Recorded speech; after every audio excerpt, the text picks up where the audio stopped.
नमस्कार सर्वांना। सर्वप्रथम सर्वांना बुद्ध पौर्णिमेच्या मनपूर्वक शुभेच्छा। अनेक वर्षांनी अखिल भारतीय विद्यार्थी परिषदच्या मंचावर फेसबुक लाईव्हद्वारे येताना खूप आनंद होतोय। अखिल भारतीय विद्यार्थी परिषद ही सातत्याने वेगवेगळ्या काळानुरूप वेगवेगळे आयाम राबवित असते, वेगवेगळे कार्यक्रम घेत असते आणि सध्या जी काही लॉकडाऊनची परिस्थिती आहे, सर्व ठिकाणी कोरोनामुळे जे काही वातावरण आहे, या वातावरणात देशभरामध्ये अभाविपणे जे ठिकठिकाणी लाईव्ह सेशन्स लेक्चर्स घेतलेले आहे वेगवेगळ्या विषयांना घेऊन, नक्कीच त्या लेक्चर्समुळे अनेकांना त्याचा फायदा झालेला आहे। अशाच या लेक्चरचा एक भाग म्हणजे हे आजचे हे लेक्चर होय। आजचा जो विषय मला दिलेला आहे मांडायला, तो विषय असा की व्हर्च्युअल कोर्ट्स। कदाचित हा जो शब्द आहे हा कदाचित काही लोकांना नवीन असेल, पण व्हर्च्युअल कोर्ट्स म्हणजे काय ते समजून घेण्यासाठी आपल्याला पूर्ण कोर्टाची प्रणाली, कोर्टाचे कामकाज कसं चालतं हे आपल्याला समजून घ्यायला लागेल। कोर्ट म्हणजे काय हे माहीत नसलेली व्यक्ती ही कदाचित शोधूनही सापडणार नाही। म्हणजे अगदी दामिनी सिनेमातील सनी देओलचा डायलॉग असो की तारीख पे तारीख, तारीख पे तारीख, किंवा अगदी जॉली LLB मधील काही डायलॉग असो, तर ह्या सर्व प्रकारामुळे आणि मूवीजमध्ये ज्याप्रमाणे कोर्टाचे चित्र रंगवलं गेलं आहे, त्यामुळे अनेकांना कोर्ट हा नक्की माहिती आहे। आता हे जे कोर्टाची कार्यप्रणाली आहे, हे सगळे असे डायलॉग्स आपल्याला ऐकायला मिळतात। आजच्या घडीला जर संपूर्ण देशभरात पाहिलं तर जिल्हा न्यायालय आणि लोअर कोर्ट आणि डिस्ट्रिक्ट कोर्ट यामध्ये मिळून जवळपास 3.25 करोड केसेस पेंडिंग आहेत। वेगवेगळ्या जवळपास 50 लाख केसेस पेंडिंग आहेत आणि सुप्रीम कोर्टामध्ये 50,000 60,000च्या आसपास केसेस पेंडिंग आहेत। म्हणजे अंदाज जर आपण म्हटलं तर 3.5 करोडच्या घरात एकूण केसेस पेंडिंग सध्या आहेत। आता ह्या केसेस पेंडिंग का असतात किंवा का केसेस पेंडिंग होतात, याचं जर कारण आपण शोधली तर आपल्याला हे लक्षात येईल की अपुऱ्या कोर्टरूमची अपुरी संख्या असेल, किंवा जजेसची अपुरी संख्या असेल, किंवा फास्ट ट्रॅक कोर्ट नसणं असेल, किंवा ज्या मोठ्या प्रमाणात सुट्ट्या वेगवेगळ्या वेळी कोर्टांना त्या असतील, अशा सगळी जी कारणं आहे, यामुळे अनेक खटले हे प्रलंबित आहे। वर्षानुवर्षे लोकांना कोर्टामध्ये जावं लागत आहे। असं म्हणतात की शहाणाने कोर्टाची पायरी चढू नये। तर हे जी म्हण आहे ही कुठून आली असेल, आपल्याला असं लक्षात येतं की सातत्याने लोकांना कोर्टामध्ये जावं लागतं। ज्यांचं कुठलाही लिगल बॅकग्राऊंड नाही, त्यांना अनेकांकडून त्यांची फसवणूक होते, त्यासाठी बराच खर्च त्यांचा होतो, वेळ त्यांचा वाया जातो, श्रम त्यांचे जातात आणि त्यांची मानसिकता सुद्धा खराब होते। तर ही जी सगळी पद्धती आहे आणि ह्या सगळ्या जे काही ट्रेंड चालू आहे न्यायप्रणाली संदर्भातला, तर न्याय व्यवस्थेवर लोकांचा विश्वास वाढावा यासाठी वेळोवेळी सरकारने वेगवेगळे प्रयत्न केलेले। आपल्या त्यातील काही प्रयत्न म्हणजे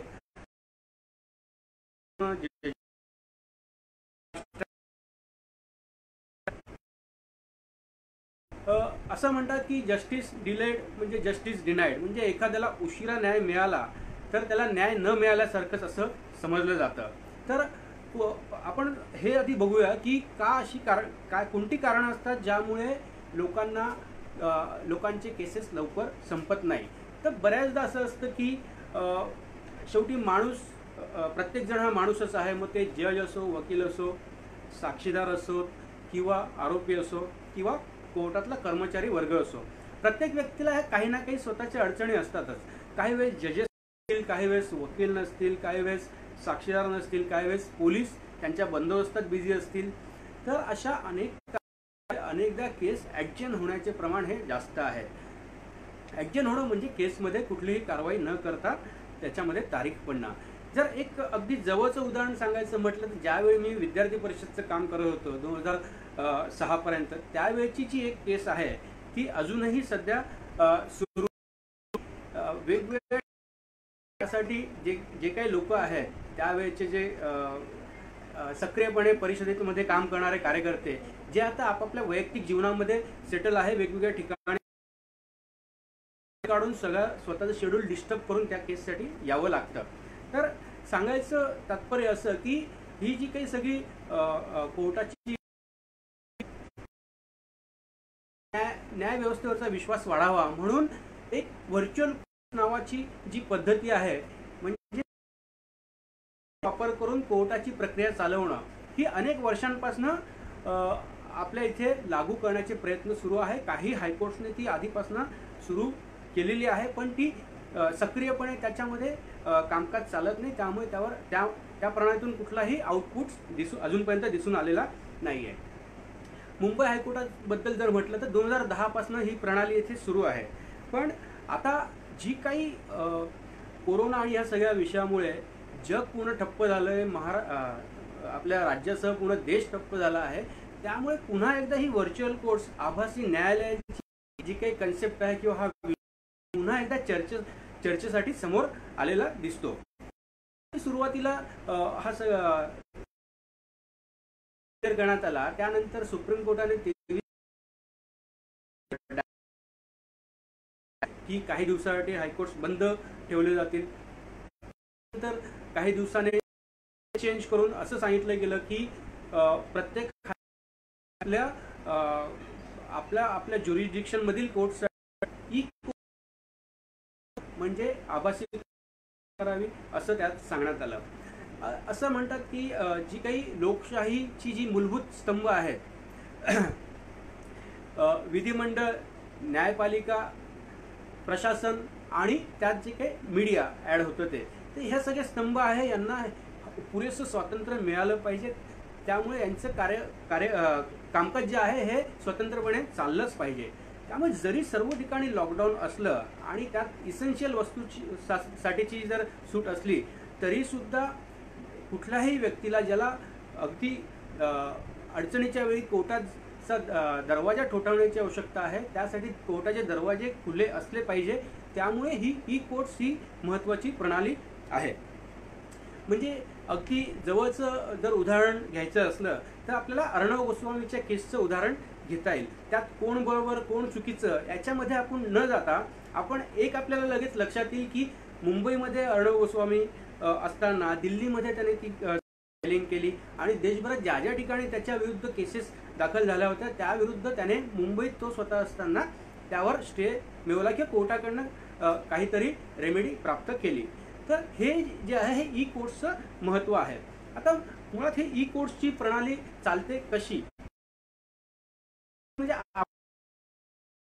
घेऊ आभासी कोर्ट म्हणजे जे काही इन्फॉर्मेशन टेक्नॉलॉजी आहे त्याचा वापर करून, म्हणजे आपण पक्षकार किंवा वकील आहे ज्या ठिकाणी आहेत त्या ठिकाणाहून त्यांना जर एखादं प्रकरण दाखल करायचं असेल तर त्यांनी ते ई फायलिंगच्या अंतर्गत फाईल करायचं. जर प्रकरण आधीपासून पेंडिंग असेल तर ते प्रकरण आम्हाला बोर्डावर घ्यायचं बद्दल इंटरनेटद्वारे कोर्टाकडे रिक्वेस्ट करायची आणि त्याबद्दलची आगाऊ सूचना दिल्यानंतर कोर्टाला आवश्यक वाटलं की हे अर्जंट आणि इम्पॉर्टंट मॅटर आहे तर कोर्ट त्याची हिअरिंग ई कोर्टद्वारे घेणार. समजा जज त्यांच्या कोर्टरूम मध्ये असतील किंवा चेंबर, पक्षकार हे त्यांच्या ऑफिस, घरी किंवा तत्सम ठिकाणी असतील आणि ही जी आर्ग्युमेंट वगैरे ही सगळी प्रक्रिया आहे ही सगळी गॅजेटच्या माध्यमातून ही प्रक्रिया सगळी व्हर्च्युअल कोर्ट, आभासी कोर्ट असं आपण म्हणू शकतो. तंत्रज्ञानाचा विचार जर आपण केला तर एक 15 वर्षापूर्वीपर्यंत जर एखाद्या केसची मागची डेट काय होती किंवा पुढची डेट काय पडली आहे, एखादा आदेश होणार होता तो झाला आहे किंवा कसे, किंवा जर झाला आहे तर काय आदेश झाला आहे, या सर्व बाबींची जर चौकशी करायची असेल तर फिजिकली त्या ठिकाणी जावे लागत असे. त्यासाठी बराचसा वेळ जात असे, बराचसा पैसा जात असे आणि त्या मोठ्या कागदपत्रांच्या गठ्ठ्यांमधनं ते शोधावे लागत असे. बऱ्याचदा असं होत असे की वकिलांकडनं किंवा कोर्टाच्या स्टाफकडनं पक्षकारांची, सामान्य लोकांची फसवणूक होत असे. पण आता ह्या सगळ्या गोष्टी एका क्लिकवर, म्हणजे ज्या ठिकाणी ती व्यक्ती आहे ती ॲपच्या द्वारे किंवा वेबसाईटच्या द्वारे स्वतः बघू शकते की आपल्या केसचं स्टेटस काय आहे, मागील डेट काय होती, त्याचप्रमाणे झालं आहे, काय स्टेज आहे, कोर्टाने काय डायरेक्शन दिले आहे. सामान्य लोकांचे फसवणुकीचे प्रकार आहे हे त्या बंद झाले आहे. म्हणजे ज्यावेळी 10-15 वर्षापूर्वी जे शक्य नव्हतं, त्यामुळे जर आभासी कोर्ट हे इतक्या इफेक्टिव्हली जर इम्प्लिमेंट केले तर नक्कीच आपल्याला त्याचे किती फायदे होतील हे आपण त्याचा विचार करू शकतो. आता कुठलीही गोष्ट ही नवीन गोष्ट ही इम्प्लिमेंट करायची असेल तर त्याचे बरेचसे फायदे असतात, तसेच ती इम्प्लिमेंट करण्यासाठी बरेचसे वेगवेगळ्या अडचणी येऊ शकत असतात. आता जर ई कोर्टच्या द्वारे संपूर्ण कामकाज चालले तर त्याचे कुठले कुठले फायदे होतील, तर जे पक्षकार आहेत किंवा वकील आहेत यांचा कोर्टापर्यंत येण्याचा वेळ त्यांचा वाचेल. कुठली फायलिंग करायची असेल तर ते ई फायलिंगने करू शकतील. त्यांचा तसा वेळ वाचल्यामुळे त्यांचा तो वेळ ते त्यांना अन्य ठिकाणी वापरू शकतील. कोर्टात येण्या जाण्यासाठीचा खर्च वाचल्यामुळे त्यांची आर्थिक बचत होईल. त्यानंतर पब्लिक ट्रान्सपोर्टेशनवरचा जो काही लोड आहे तो या माध्यमातून कमी होण्याची शक्यता आहे. ट्रान्सपोर्टेशनचा लोड वाचला किंवा लोक फायलिंगसाठी किंवा अन्य कामांसाठी कोर्टात येण्याचे टाळले गेले, त्यामुळे त्या प्रमाणात काही त्यात मदत होईल. नंतर हे जे काही माहिती तंत्रज्ञानाच्या माध्यमातून पूर्ण देशभरातील लोक हे ई कोर्टच्या माध्यमातून जोडले जाऊ शकतील. एखाद्या व्यक्तीला जर सुट्टीच्या दिवशी एखादं डॉक्युमेंट्स त्याचं बघायचं आहे तर जे काही त्याच्याकडे इलेक्ट्रॉनिक गॅजेट आहे त्याच्याद्वारे तो केव्हाही बघू शकतो. आवश्यक नाही की जसं आता रविवारीच जसं आपल्याला वर्किंग डेलाच एखादा डॉक्युमेंट बघता येईल तसं तो ई कोर्ट्स प्रॉपर सुरू झाल्यावर तशी त्याला आवश्यकता नाही, केव्हाही ते बघू शकेल. तसंच एखादं डॉक्युमेंट बघायचं असेल तर त्यासाठी फिजिकली कोर्टात जायची गरज नाही.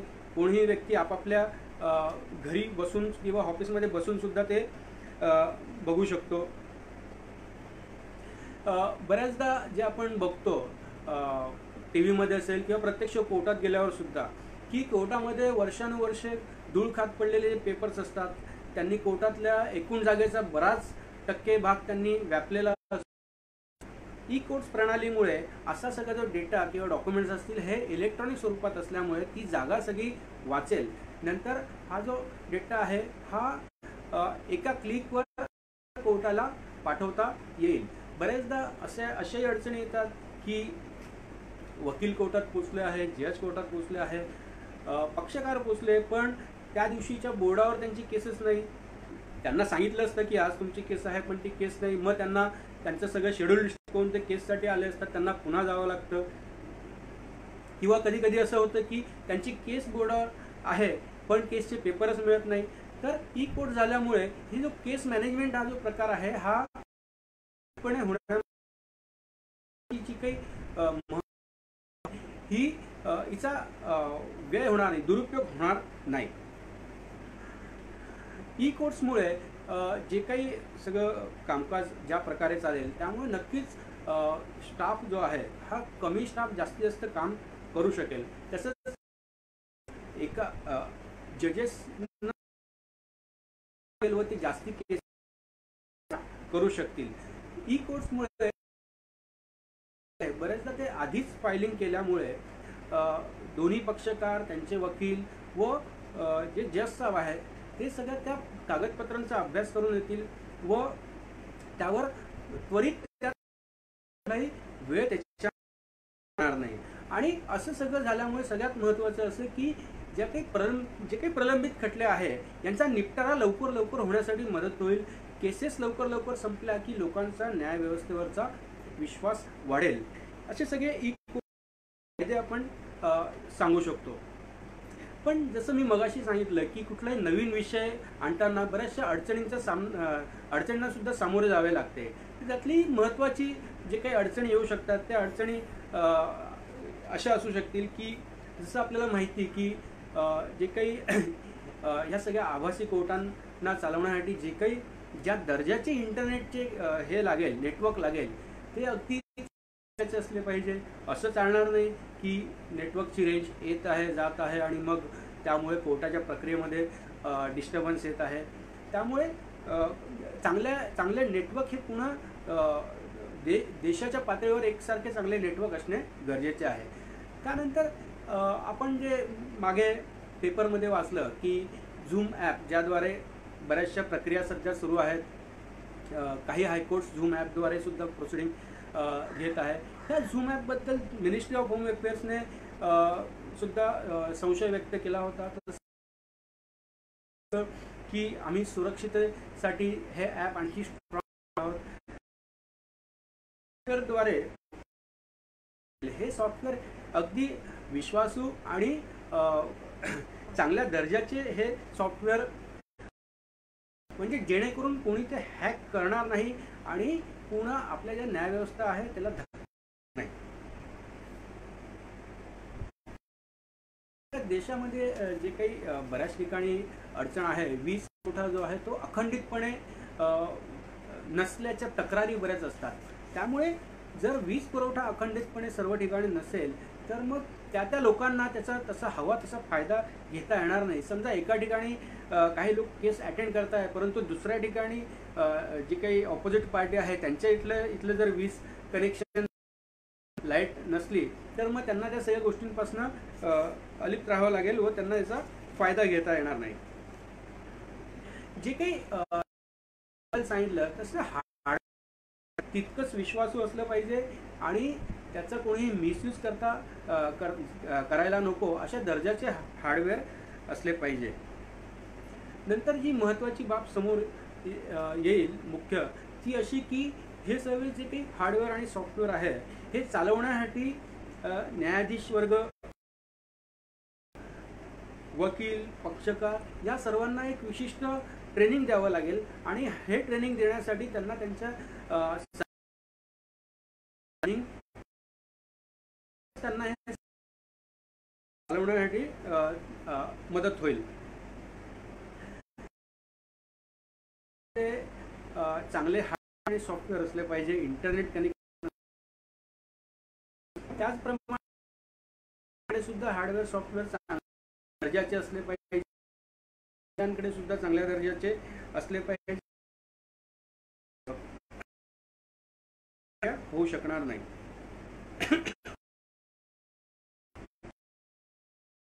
माहिती की बऱ्याच लोअर कोर्ट्समध्ये सगळ्या राज्यांच्या त्या ठिकाणच्या प्रादेशिक भाषांमधून काम करतात. त्यामुळे जर असे कामकाज लोअर कोर्टात चालतंय आणि जर ते हायकोर्ट किंवा त्यातनं जर आल्या तर असे एखादे सॉफ्टवेअर तयार करावे लागेल की त्या प्रादेशिक भाषेतून इंग्लिश ट्रान्सलेट करून हायकोर्टामध्ये ते योग्य प्रकारे लोकांना समजेल आणि इझिली त्यांना हाताळता येईल असे एखादे विश्वासू सॉफ्टवेअर सुद्धा करावे लागेल.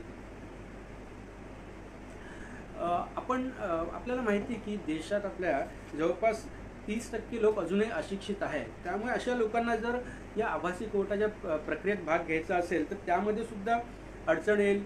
तसंच इंटरनेटचे जे काही हे आहे प्रमाण, ते जे काही ऑनलाईन जो डेटा आहे त्यानुसार 51% लोकांकडेच इंटरनेट अवेलेबल आहे, इंटरनेटची सुविधा.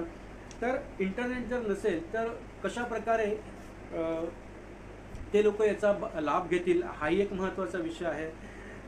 बऱ्याचदा असं असतं की क्रिमिनल कोर्ट्समध्ये जर साक्षी पुरावे सुरू असतील तर त्याचा ते हे फिजिकली असताना जितके प्रभावितपणे होतात तितके ते आभासी कोर्टामध्ये होणार नाही. त्याचे कारण असे की जर एखाद्या साक्षीदाराची साक्ष सुरू आहे आणि त्याला एखादा प्रश्न विचारल्यावर इंटरनेट कनेक्शन वीक झालं किंवा इलेक्ट्रिसिटी गेली आणि प्रश्न विचारल्यानंतर त्यामध्ये डिस्टर्बन्सेस आले, पुन्हा जॉईन होण्याच्या काळामध्ये एखादी व्यक्ती त्या साक्षीदाराला उत्तर सुचवू शकते आणि त्यावर त्या प्रश्न विचारण्याचा कुठलाही कंट्रोल त्यावेळी नसेल.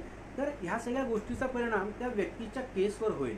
म्हणजे समजा एखादा साक्षीदार आहे, तो साक्षीदार जर पोलीस स्टेशनमध्ये बसून साक्ष देतोय तर नक्कीच त्याच्यावर पोलीस स्टेशनचा प्रभाव असेल.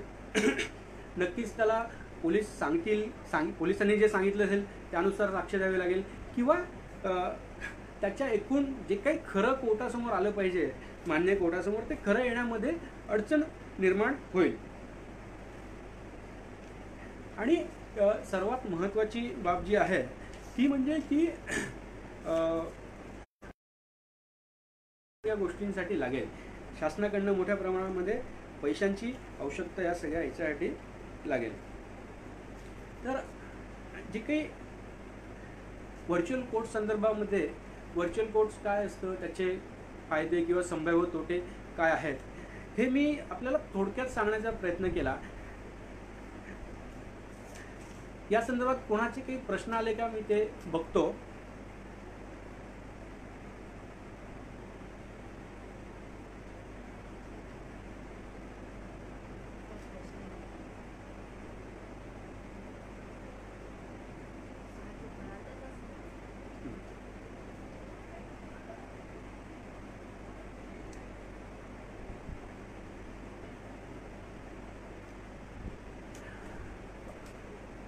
फेसबुकला काही प्रश्न नाही आले. एक प्रश्न मला मोबाईलवर आलेला आहे. त्याचा प्रश्न असा आहे की पोलिसांचं जे मी सांगितलं त्याच्याबद्दल आणखी काय फायदा होईल. तर त्यामध्ये असं की ज्या क्रिमिनल केसेस असतात